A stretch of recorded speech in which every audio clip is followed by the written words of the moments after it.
Greetings, everyone. Welcome to another episode of Let's Talk Family. I am your host, Warren, Mr. Bowtie Feaster, guiding you through a conversation as we talk about issues that are within the family. Hey, before we go any further, let's go ahead and like, share, feel free to comment throughout the show. This is an interactive conversation. Let's Talk Show is a bi-weekly show that's dedicated to provide information and resources to you, the viewer, to strengthen the family. I truly believe if we strengthen the family, we will strengthen the community. Today's topic may be a little sensitive in nature to some people, but there's a special need for this topic. Today's topic is going to talk about grief and loss, and we're going to talk about losing a loved one after so many years of being in marriage together. And I'm not talking about a mother or a father, I'm talking about a husband or a wife. So we're talking about the actual loss of a husband or a wife, your actual spouse. I think it's a topic that's needed. I have a friend that passed away about almost a year and a half ago, and I've watched his wife, deal with the loss over the year and readjust to her life. And then I had my grandfather that passed away a couple of years ago, and then my uncle, his wife passed away a couple of years before that. And just seeing how the relationship changes the person after it's over, and dealing with that grief and dealing with that loss. So that's what today's subject is about. And I gave it a long intro to let you know that if you're not ready to have that conversation, I don't want you to not pay attention to the show. I actually want you to pay attention to the show, but I also want you to watch it at your leisure. So when you are ready, you're prepared and you're able to watch the show.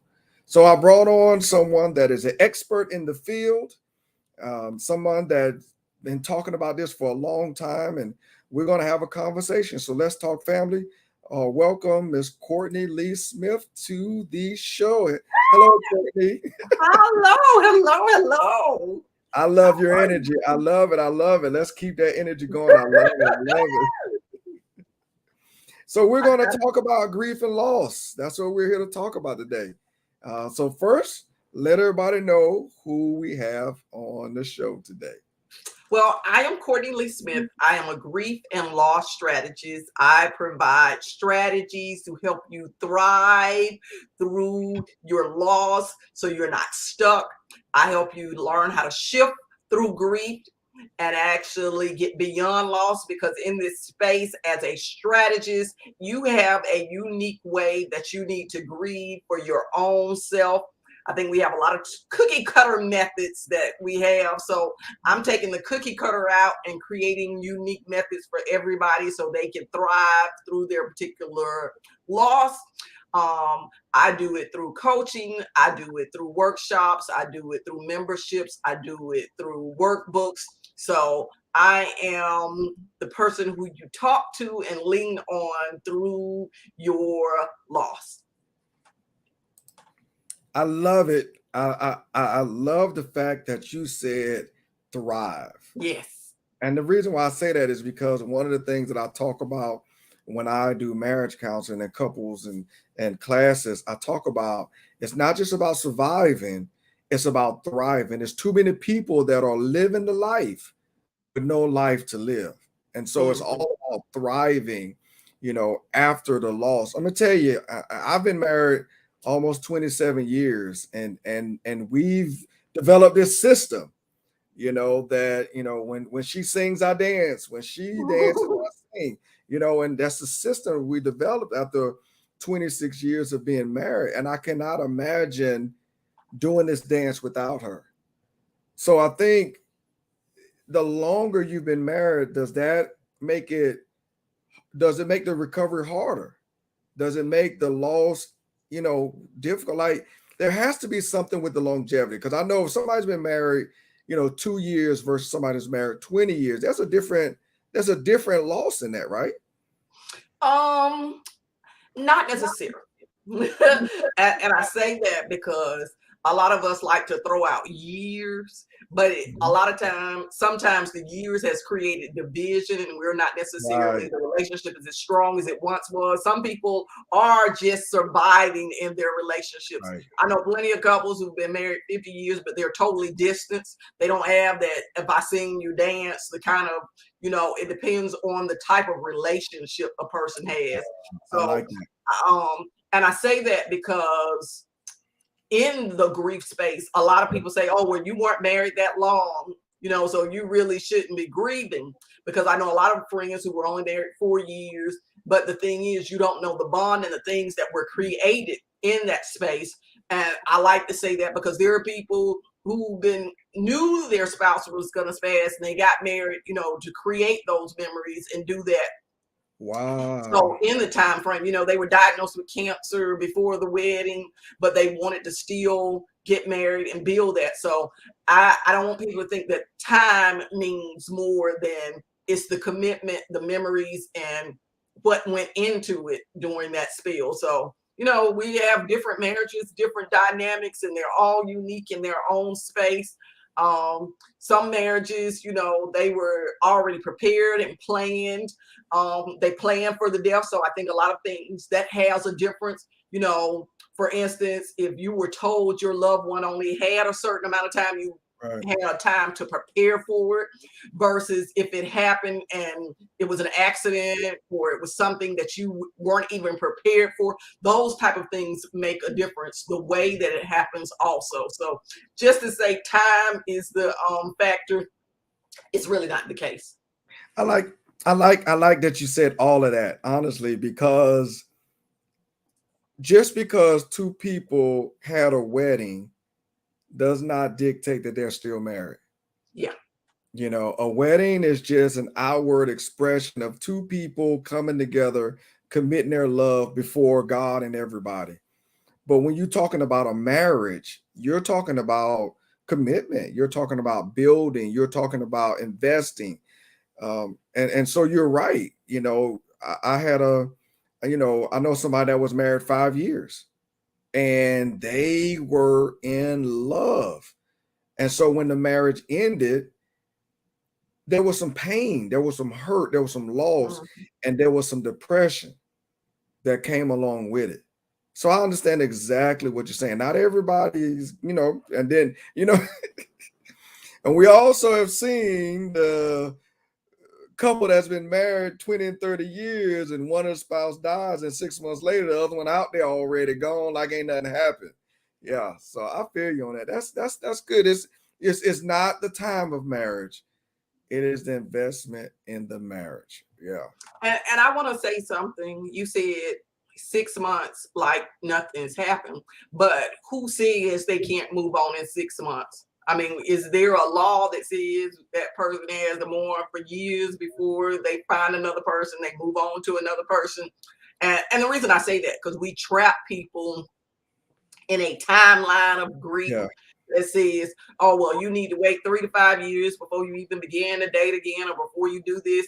But then have you stagnated that person's life, on these rules around in society or the group of people that you're around? Because saying that, actually, me and my spouse, and this is how my journey began. Me and my spouse, we lost our spouses April of 2012, same month, same year. But wow. we got married to each other 45 days after we met on New Year's Eve of 2012. So we're talking about 8 months later, and people probably was like, did y'all know each other? No, we had no idea about each other. And see, that's the thing. People look from the outside and they judge, oh, well, you must have known this person. You must have already prepared for this. And it's the thing is, if we recognize and just really let God do his timing on our life, he rejoins us. Like we say, God is a God of second chances. So why do we not allow people to have second chances in their marriages as well? So you just brought up a good point that I like, because we all know that grief affects everyone different, and everyone's grief time, like you said, everyone's grief timeline is different. some people are better prepared for the Mhm. loss of a loved one. So what I've noticed lately, and granted, this is not my space, so this is all observation study, and this is just all observation. But what I've been,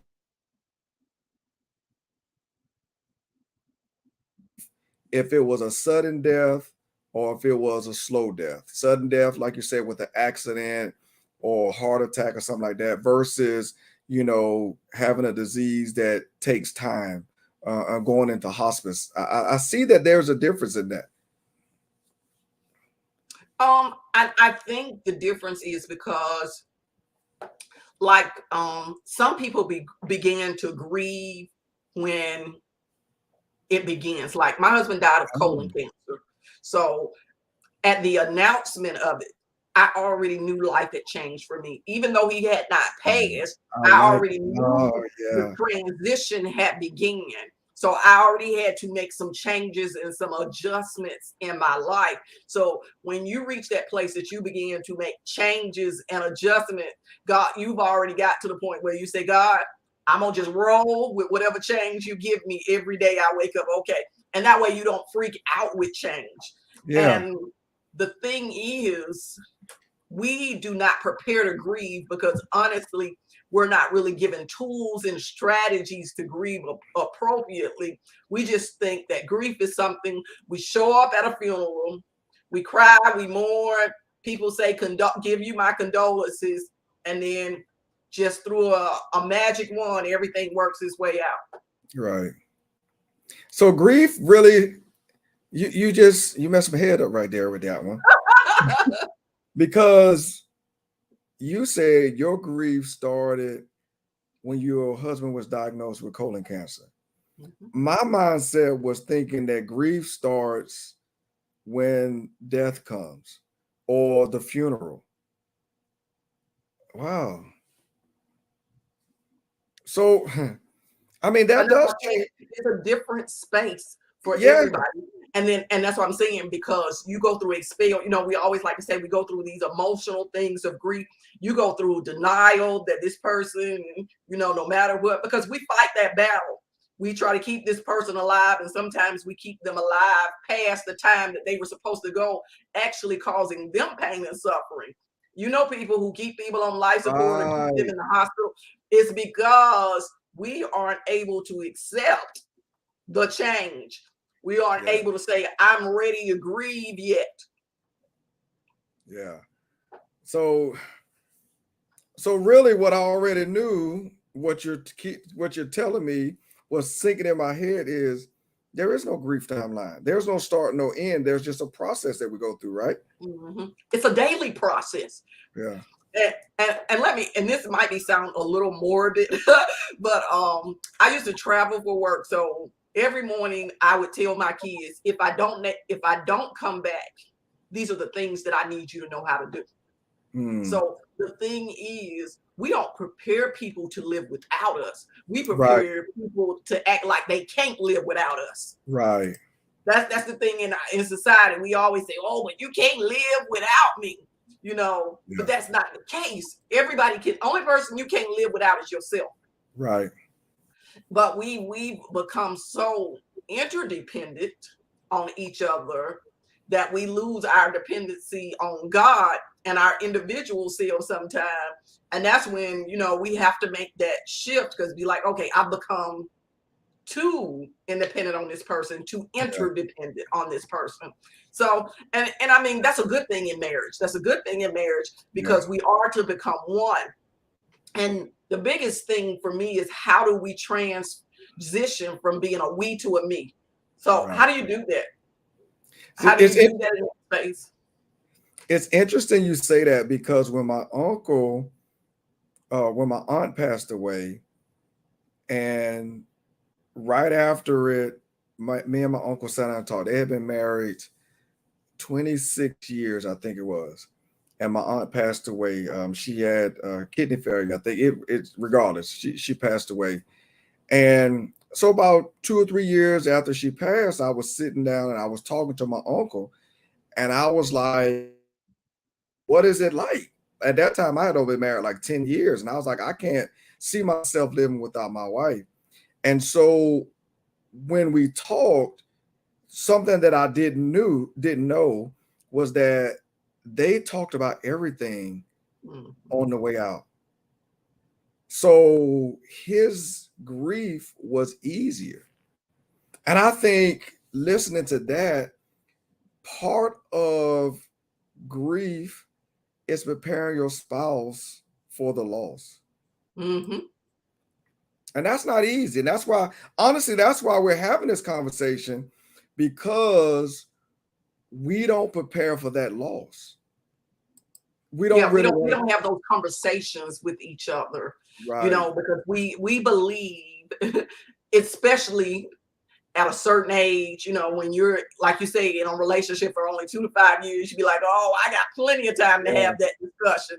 I have, you know, plenty of time to get that addressed. But I know people who have only been married 5 years or less, and they had a child. So now the other spouse didn't even get to enjoy the child. And they didn't even, you know, now they feel like a single parent. And that wasn't the way they had planned on living their lives, Yeah. you know, because they had built this foundation together. So those are other dynamics you have in there when you have young kids versus adult kids versus, Yeah. you know.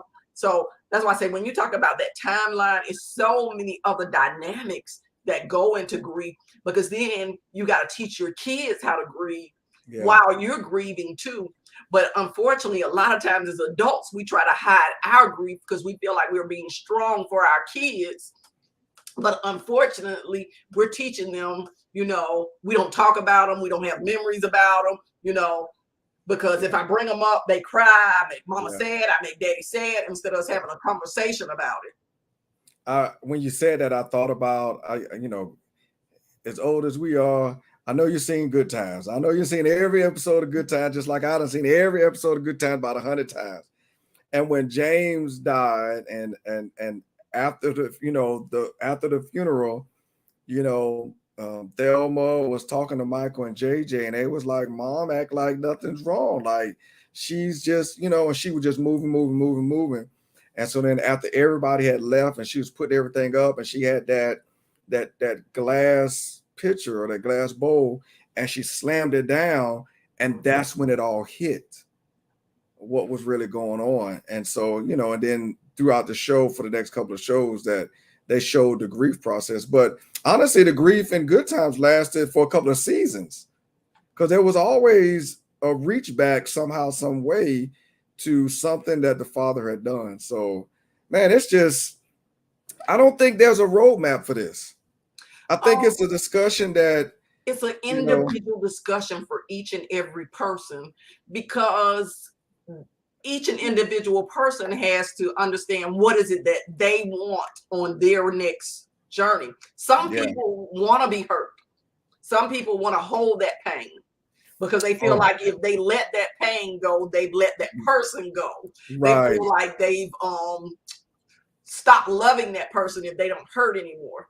And people don't realize you can love that person in your heart, still love another person. You don't have to hurt every day to still be in love with that person and hold on to that person. There are plenty of memories. Then some people, they stay stuck, like they keep the same decoration, everything. If we don't hold on to every physical thing of that person, they feel like they've betrayed that person's love, especially when you're talking about somebody who's loved somebody that been in a relationship that long. They feel like they've betrayed that person. I was thinking, I worked with this lady who we had worked together for about a year, and our relationship, she was the head of one department, I was the head of one department. We worked equally in the program that we was in. And one day we were talking, and she was like, my second husband, my first husband died in combat. I was like, for real? She said, yeah. And what she said next was very interesting. She said that her new husband just told her one day, how about you take his last name as your middle name to carry on the legacy? And I thought that was like that was phenomenal. So there's a part, like the remarried, like you're remarried. There's a part that also comes with the remarriage. Like, your new husband is not in competition with your first husband. But if there was some love there and then the person died, that love just doesn't die with it. So how's No. that role where you restart? The thing is, that love was just a lesson. And that's what people need to understand. It was a lesson. It was a foundation. Whatever that relationship was, you should have learned something out of it to actually become a better person. So you should either know some things to do or not to do in your next relationship. So I think everything we go through is for a lesson. So that relationship, whether it was 4 years, 5 years, 20 years, 30 years, it was a lesson. So what was the things that you learned about yourself, not the individual person now? Because that's what we mess up a lot of time, thinking our new spouse is that same person and we can do those same things with that person. What have you learned about yourself now? So how do you function as a wife, as a spouse, as a friend? I'm not that same woman that I was when I got married the first time, so I'm not that young anymore. So all those things and beliefs, so those things shift. So at that same point, that relationship died in some of those beliefs that you had. So now you have to have that conversation with that new person. Okay, this is who I am. This is what marriage looks like to me. This is what a relationship, this is what type of relationship I'm expecting, and this is what I can bring to the table because you've experienced something and know what you can bring to the table. Yeah. So is there a, I don't want to say a mourning process. Well, so like in your case, since you're here, I'm gonna use you as an example. I'll be the case. You remarried. So is there a process that you go through, or is there a process that we should go through before we decide to reunite with someone else? Almost definitely. Definitely. Now, if we go scripture, there is actually a 30-day mourning that's in scripture. A lot of people talk about years, but it's actually a 30-day mourning period in scripture that we are supposed to go through. It's actually a process of crying, a process of burying, a process of releasing, so that we can know that we are cherishing these memories. But then God tell us to take off our mourning clothes. Yeah. So basically we're supposed to take them off, get clean, and get back to living. So, I mean, that's scripturally based.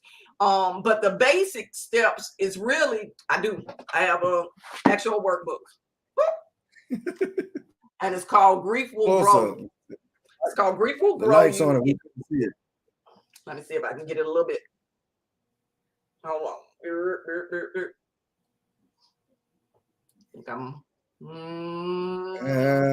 There we go. Grief will grow you. There we go. Okay. Yes. So it is, well, it's according to how fast you want to go through this book. I would suggest 4 weeks. That's the 30 days that it can take you to get through this book. Every week you do an R. It is 4 R's that's in this book that require you to do some inside work on yourself, because grief is supposed to stretch us and grow us. We are not supposed to come out on the other side the exact same person. It is one of the most traumatic changes that we have in our life. And if God sent us through something traumatic, He's expecting us to go through and come out in a different way. So it's a pressing, it's a stretching. And we should be planting some seeds and we should be growing in a different way. So that is the lesson from grief. And I don't want to tell people, oh, well, you need to be in 4 weeks, you should be this, or in 90 days, you should be this, but you should begin the process. Whenever your process begins, that's where you are starting at. And there's a lot of people 10 years out, they have never processed it. I can believe that. They've internalized it. They've become very bitter people. On the outside, they are very well put together, but anything that rubs on that grief area of their life, they explode. So it doesn't take very much, to press them. I mean, you made a good point. You have to carry on with life. I think, and as I'm listening to you, I'm big on legacy. I'm big on leaving a legacy. And I feel like the grief process is all about, because for it to be a legacy, you got to leave. Mm-hmm. And so if we're talking about the death of a loved, death of a spouse, and we're talking about the legacy of the spouse, you have to let that spouse die. There's legacy can begin. Mm-hmm. And if we keep holding on to it, the legacy will never start. You And then know, that, go ahead. a great example, you know, when you had made me think about it, Lot's wife, you know, I like to think about that. You know, she turned back and she turned to a pillar of salt. But if Right. we remember in the scripture, Lot wallowed in a cave for a long period of time, Hmm. in a cave in the darkness, because he did not follow the instructions to go where he was supposed to go. He was supposed to go somewhere else so he could live life fully. But instead of that, he wanted to have a pity party and he hid in the cave. And so by doing that, that's what a lot of us do. We have pity parties and we hide in the cave. But if we remember through that scripture, his daughters actually took on his mentality too then. They were like, woe is me. We ain't no other man around here. We not going to have no life, to the point that they slept with their daddy, created incest, had kids by their daddy in the cave, because Hmm. he wasn't obedient to go to where he was supposed to go so he could live for himself and live for his kids. And so that's what we do when we go someplace and we stay too long. We are actually damaging the next generation. Like you say, we're not taking them to that next point. Yeah. He stayed at that point and he grieved what he had with his wife to the point he was disobedient. He wasn't really willing to go and continue to live on how he was supposed to do. Man, so I would have never thought about there's a wrong way to grieve. Mm-hmm. It's I called would, complicated grief. There he is. so let's talk about one wrong way to grieve. Well, What? one wrong way to grieve is picking up another addiction, whether it's becoming, a lot of people say Ooh. any type of holic, whether you become a workaholic, anything to avoid actually the process. So anything we're doing to avoid the process, whether you become a workaholic, a shopaholic, an alcoholic, a sexaholic, whatever the holic you become, to avoid the That's process. good. That's good. That's good. That's good. Some of Because us you are can't. sleepaholics, drugaholics. Because that's a good point. Because what you're really, when you become a holic, what you try to do is compensate for something. Mm-hmm. May not be a loss. In this case, we're talking about a loss, but you're compensating for something. So you're overdoing, and it's and we. I'm a workaholic, so I understand it will burn you out, and there's no love in it. You know, there's nothing there's a lot of rewards in it, but there's no long, like it's against you. It affects you. You Mm-hmm. know, man, that's interesting. So there's a wrong way to grieve. So the process of going through the loss of a loved one. You said it doesn't matter about how long you've been married. It's about how much life you have in the life. The grief timeline has no official start or official end. It's individual. You said that grief is a lesson. I mean, honestly, I like that because I never thought about that. You said grief is a lesson, and then restarting. So let's talk a little bit about the restarting, because I think that, and you said it earlier, I think that the restart is, well, let me ask this. Is the restart difficult? I think it's difficult. Well, it depends on how much you're ready and willing to embrace the next. It So it's becomes on me. difficult if you're all no that individual person. Right. It That's what I'm saying. Anything becomes hard when you're not willing to embrace the next. That's So true. because you like the next job, the next dollar coming in. We all have these anxieties. So if the next has become a fear to you, it becomes very hard. But if Yeah. you're excited about the next, you're excited to start the process. Right. So now the process might not necessarily feel good, but you understand that the through is where it's accomplished. I always tell people it's not the stops, it's the journey. It's not every place that you stop, because the stops might not feel good, but the destinations, you're going. Very few people, book a plane and say, "Ooh, I want to stop at 10 different places before I get to where I'm going." Very few people say, "I want all these extra stops." No, most of us are trying to book and get there the most expeditious way as possible. Right. So if you can really just focus on saying, my GPS says this is the final destination, and let's not get caught up in the stops, you'll be all right.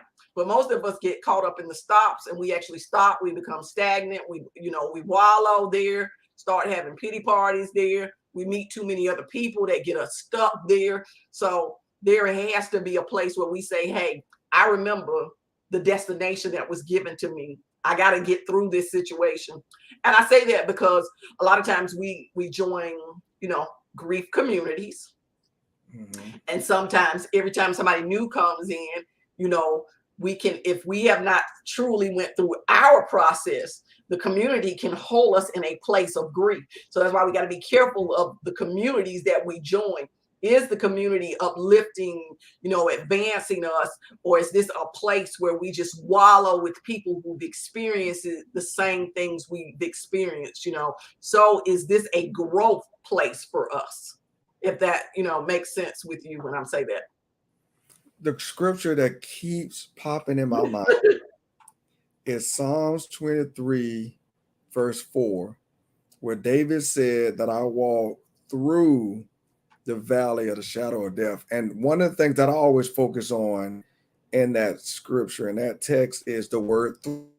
David is saying that I know that I'm in a rough place. I know that I'm in a dark place. I know I'm in a place of death. I know I'm in a place of unwantedness. I know I'm in a place of whatever, all this other stuff.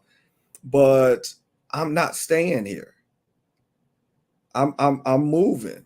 I'm keeping moving. I think a lot of times when we go through those traumatic situations, we don't want to take those steps. Or a lot of times we don't want to even acknowledge that we are in the valley of the shadow of death. Oh, I like that. We don't want to acknowledge that we're there. So let's go back to saying you're a workaholic. If you work so much, you'll never have to recognize that you're in the valley of the shadow of death. Yeah. You were like, "Hey, I'm busy every day. I'm doing something. I'm alive." But the key is you're alive, but you're not living. I am alive in the shadow of death. I have taken up residency in a dark, dead place. And that's the thing. You're moving, but there is no progress. And there's so many of us that are moving every day. We get up, our limbs moving, our mouths moving, we're working, we're alive, but are you living? Are you living? And that's what we talk about, that thriving thing. Are you still producing fruit? Are you still multiplying? So those are the things, when are you living? Is what you're doing being productive, or is it just busy work to avoid where you are? And I think that's key, and that you resaid that thrive the difference. It's about thriving after the loss. And everybody handles it differently. Yes. But at the end of the day, it's about thriving after the loss, and that thriving part. A friend of mine that passed away. I checked on his wife around the 1 year gap, 1 year time, and hey, how you doing? And she was saying it was hard. It was hard, and I said those anniversaries are rough. But you have to prepare yourself for those anniversaries, and so let me talk about that. Please do. Please do. You stirred up the whole anniversary thing. There are a lot of people They prepare themselves to stay in bed on the anniversaries. They prepare themselves to and I mean they've been in this routine over and over and over. That's when they haven't been through a process. That's when they haven't been through a process. And I like to say that about 9/11. You know, we constantly talk about 9/11 as, you know, the death of the traumatic event here in our nation. But the thing is, we talk about 9/11, a date that we rip a Band-Aid off to remind people that they're bleeding and they're hurting. But we never teach anybody how to dial 911 and ask for help, you know, so that when they are doing the inside work of grief, you know, we believe grief is this outside artificial thing like everything else, but grief is an inside thing that we have to do because it's mental, it's emotional, it's spiritual, and it's definitely physical, you know, so it affects every aspect of our life if we don't get a grip on it. Right. So those anniversaries, and when you said that, I'm thinking, for me, my wife is still living, so I have no experience in this area. For me, and I have friends that when anniversary comes up, they prepare themselves, and I'm not talking about them, and I'm not using them as an example, and I want them to think, if they're watching the show or end up watching the show, I don't want them to think that I'm talking about them. I'm talking about me. I feel like those anniversaries should be days of remembrance, days of rekindling, days of reconnecting with the lost love. What do you think? Am I off? Am I right? Is that a technique? Is that a strategy? Should I relook at this? You know? Well, let me say this. It's for each individual purpose, and what is the purpose of the anniversary? What is your purpose of it? Why are you celebrating a day of death? That is my question. Why are you celebrating a day of death versus living days? Living days. So things that give me memories of my husband that is passed, I can celebrate it in that moment. I can celebrate in that moment. You know, if I smell a fragrance that reminds me of something or someplace that we went, I can celebrate it in that moment and have that memory, you know, without building up to a mega event that may stress me or cause me to actually lose what I've already worked through and processed. Why am I celebrating a death day versus all of the living memories? So the why is, why are you doing that? And that's why I say, why does our nation do that? Because it's money behind it. That's why they celebrate it. You know, the celebration is all about the money behind 9/11. Is it truly a day of healing that we're having in that place? So people who are doing that. So I know you don't want to talk about people, but I want to talk about people because I want to ask them that question.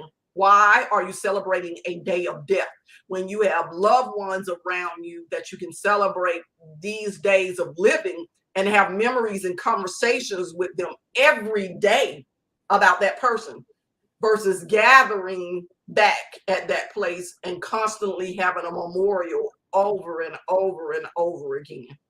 So I'm a flip the coin, and I'm a be the what's it called in the story, the antagonist. I'm You're gonna be the angel's advocate. All right, come on now. I like, okay, I'll be that. So what if I use that day, that anniversary, to celebrate the life that we live, and not the death of the person, but celebrate the life? What if I use that day to remember the love that we shared, and you know, maybe and I'm gonna say throw a party because it's the first thing that popped in my mind. I'll throw a party and honor that person, not necessarily to not necessarily to bring the person back to life, but just to honor the life. Like for and again, I'm gonna use myself an example. So on my anniversary, my wedding anniversary, I see myself every year now while she's alive, I celebrate that day. So, Lord, I see myself continue on that tradition, celebrating the life that we live together. Okay, but are you celebrating the anniversary, the day you all made a covenant, a commitment to God, or are you celebrating the day they passed? My thing is, why are you celebrating that day, the day of death? Why is death the day of celebration? You know, there are so many living days. Why are you not celebrating their birthday? Why are you not celebrating the anniversary? You know, there are so many holidays. If we're celebrating something, why is there a death day? Because at some point, you're going to have so many death days to celebrate. You're nothing going to be celebrating nothing but death in your life, because we have too many relatives, too many friends. All at some point, all you're going to be doing is showing up for death days. Right. So, and I mean, that's all I'm asking is the why. What is it doing for you? Because is it allowing you to still progress forward when you have a death day celebration? Because you're planning that to be a part of your life. You're planning that to be a routine. You're planning to keep that. And that's your plan. So does that plan, that's why I said I asked the why do you do it? Because if it is not allowing you to progress, if it's not some type of foundation, a lot of people set up foundations on that day. And they, you know, that day represents the anniversary, but you're celebrating as a foundation you set up to give back and to keep that legacy alive. But what does that death date do for you if that's all you're doing is celebrating the day they passed on? So we really need to focus on, if I'm hearing you correctly, the transition from one life to the next. Like when we lose a spouse, like you said, it's a transition. And grief is the transition to the next stage. Man, that's hard. Listen, let me adjust myself in my own seat. That's just saying that is hard when you think about it like that. Like, and I agree with you. Honestly, I agree with you, but still at the same point, that's not easy to say that. But you It's know what? God never told us that season was going to be. If we go back to scripture, God said there is going to be a season of death. There's going to be a season of grief, but it's a season. It's not supposed to be for the rest of our life. Yeah.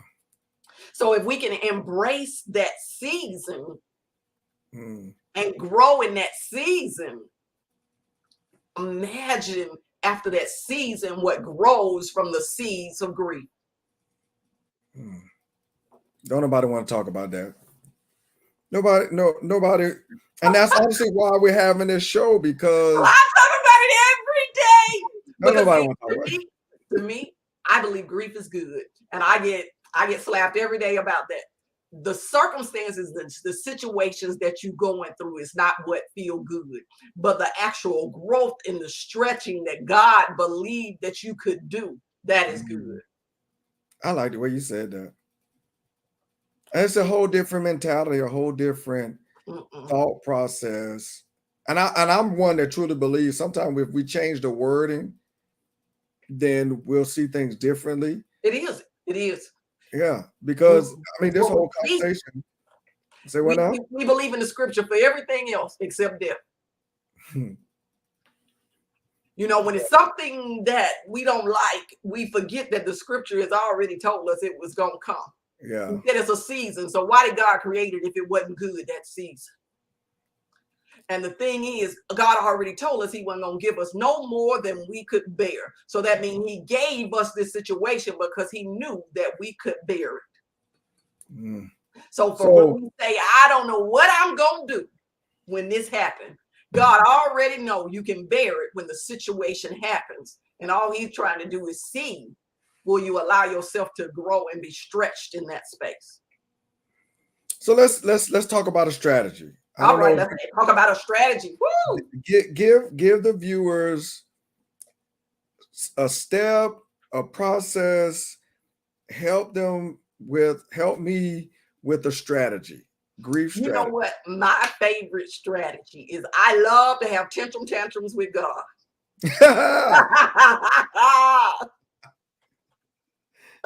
Please explain what a tantrum tantrum with God is all about. Well, if depending on what area you grew up and your parents used to stay, wherever you act up, that's where I'm gonna get you. Right, right, right. So that's the same thing I believe about God. He said, wherever I break down, that's where He gonna show up for me. So whenever Ooh. I feel like it's something that just I can't bear anymore, that's when I have a tantrum with God. I just sit down and say, God, I ain't moving from this place. You know how you just sit down and you start crying, shaking your legs or shaking your arms, and people say, "Whoa, you're crazy, you're losing."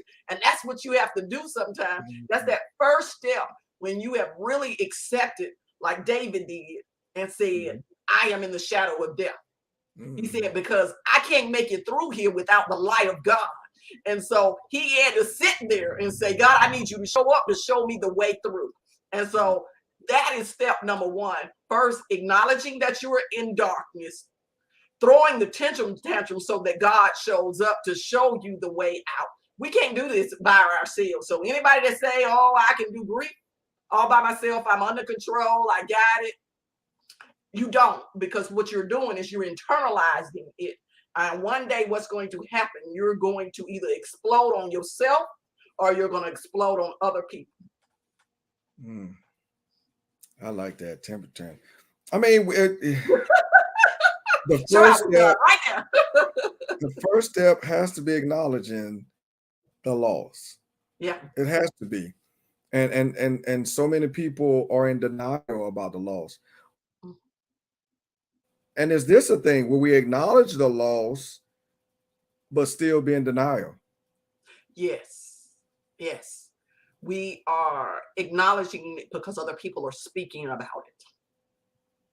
You know, I'm having a conversation with you about it. So, yes, I know they aren't here. But when I go back home in my own little space by myself, there is another person, and I still pretend that everything is all right because I Mm. can't allow myself to break down. I never want anybody else to see me have a tantrum because we've got these masks on and we believe if we let them slide off, we'll never be able to pick them back up and put them back on. You know, so it's like, okay, that tantrum, you know, it might happen in front of other people. So you got to realize we cannot allow ourselves to be seen that transparent. You know, we talk about transparency, you know, and realness now, but there's still a level that we don't let people know we're hurt. Mhm. Professional help.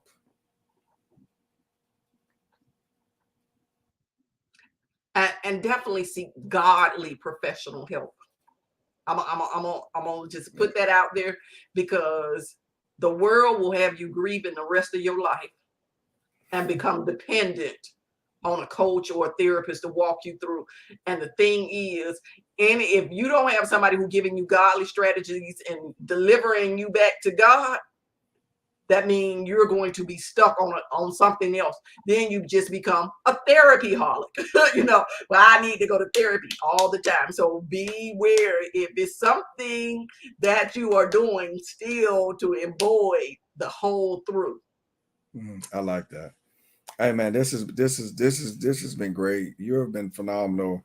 You have enlightened me on a lot of stuff, and I do thank you for your passion. Like, I try to get people on here that have a passion for their subject, because they bring a new different side to things and show things like I said, I'm my wife is still alive. I don't have any knowledge in this. I don't have any, any space in this. So thank you for your passion. Thank you for your knowledge, and thank you for being on here and educating the viewers on the process of loss and grief. So if the viewers want to get in contact, tell us, give us some closing remarks and tell the people how to get in contact with you.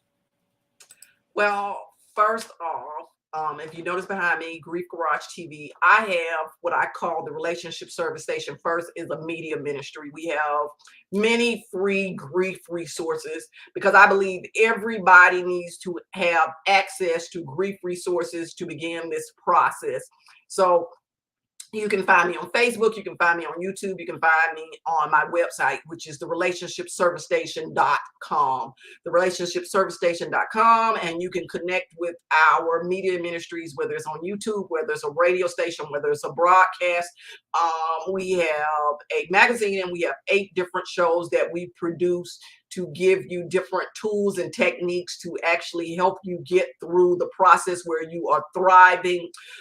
You can also meet us at our membership where we are connected with you for 365 days and making sure that you have the equipment and you know how to apply the equipment that is given to you. Hello, him and her solutions.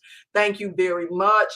And I want everybody to know you can text me to be a part of Grief Tools right there so that you can have access to the free resources and they can come to you via text. Because I want everybody to have access to changing their mindset to know that grief is good for us. You said that website was www.relationshipservicestation.com. Mm-hmm. I want to make sure that it got up there so people can see it. In this case, I want to reach out to you because you're definitely a valuable asset, resource, and tool if someone is going through the process of grief. So thank you very much for being on the show. Thank you for your insight, and thank you for accepting being a guest on my show. Yes, thank you for the invitation. I'm always trying to get it out, so it does not matter the size of the platform. I'm just excited to talk to people who are interested in making a move beyond their loss. All right. All right. Thank you very much. I will talk to you later. All right. Thank you, Warren.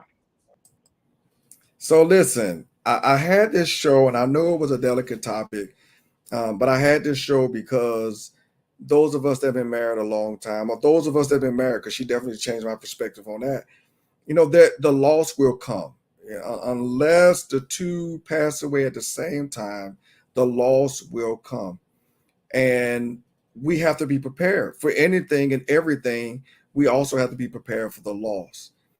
And so we should take the time to prepare for that loss. You know, let's talk about the funeral arrangements. Let's talk about, you know, life past death. Let's talk about, you know, even the relationship after. You know, let's talk about all these things. The life continuing. And I like what Cortne said.